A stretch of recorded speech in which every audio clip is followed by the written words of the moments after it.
আমরা জানি যে একটা ওয়েবসাইট সর্বপ্রথম যখন আপনি তৈরি করেন তখন ওই ওয়েবসাইটটা গুগলের সাথে ইন্ডেক্স করাই নিতে হয় এবং ইন্ডেক্স করানোর আগে গুগলের পক্ষ থেকে স্পাইডারম্যান অথবা রোবট আসে। রোবট বা স্পাইডারম্যান এসে যদি ওই ওয়েবসাইটটা ক্রল করে দেখে যে ইন্ডেক্স করে নেওয়ার মতো, তখন কিন্তু ওই ওয়েবসাইটটা ইন্ডেক্স হয়। এর আগে কিন্তু ইন্ডেক্স হয় না। বাট এখন আমরা যেটা বলতেছি যে আপনি যে ওয়েবসাইটটা তৈরি করেছেন বা ক্লায়েন্ট যে ওয়েবসাইটটা তৈরি করেছে, এই ওয়েবসাইটটা টোটালে গুগলের কাছে থেকে আপনি হাইড করে রাখবেন। গুগল এটা দেখবে, বাট গুগল কিন্তু এটা ক্রল করতে পারবে না।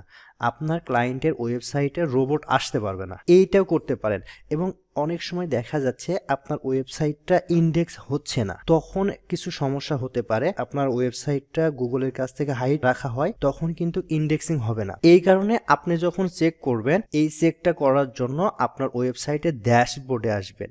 ড্যাশবোর্ডে এসে আপনি যদি লেফটে আসেন, দেখেন এখানে লেখা আছে সেটিং। এই সেটিং থেকে আপনি চলে আসবেন রিডিংয়ে আসার পরে এখান থেকে জাস্ট একটা সেটিং আপনি চেঞ্জ করে দিবেন। আপনি যদি একটু নিচে আসেন, দেখেন এখানে কিছু ইনফরমেশন বলতেছে, এগুলো আপনাদের প্রয়োজন নাই। জাস্ট নিচে দেখেন লেখা আছে সার্চ ইঞ্জিন ভিজিবিলিটি। এইখানে এই ওয়েবসাইটটা গুগলের কাছে ভিজিবিলিটি, তার মানে গুগলের রোবট বা স্পাইডারম্যান এই ওয়েবসাইটে এসে ক্রল করতে পারবে এবং কোনো পেজকে ইন্ডেক্স করে নিতে পারবে। কিন্তু আপনি যদি এখানে একটা টিক চিহ্ন দেন, টিক চিহ্ন দিয়ে সেভ চেঞ্জ করে দেন, তাহলে কিন্তু আপনার এই ওয়েবসাইট গুগল আর খুঁজে পাবে না, এইটার ইন্ডেক্স হবে না। এই কারণে মনে করেন নতুন ওয়েবসাইট আপনার সাজানো গোছানো নেই, তখন চাইলে এটা কিন্তু আপনি হাইড করে রাখতে পারেন যেন গুগল এটা না দেখে। অনেক সময় দেখা যাচ্ছে আপনার ওয়েবসাইটে কোনো ট্রাফিক নেই, আপনার ওয়েবসাইট সার্চ ইঞ্জিনে আসতেছে না, তখন আপনার কয়েকটা প্রবলেমের কারণে এটা ঘটতে পারে।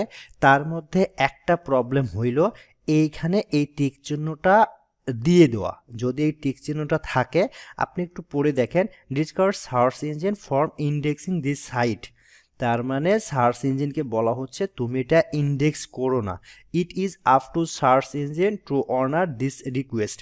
এইখানে যদি আমরা টিক চিহ্নটা উঠায় দিই, তখন কিন্তু এটা ইন্ডেক্স হবে, এর আগে ইন্ডেক্স হবে না। জাস্ট এখন সেভ চেঞ্জ করে দিবেন, আপনার এই ওয়েবসাইট গুগলের সার্চ ইঞ্জিনে দেখাবে না। আর যদি এখানে টিক চিহ্ন না থাকে, এটা যদি সেভ চেঞ্জ করে দেন, তাহলে আপনার সার্চ ইঞ্জিনে এই জিনিসটা দেখাবে।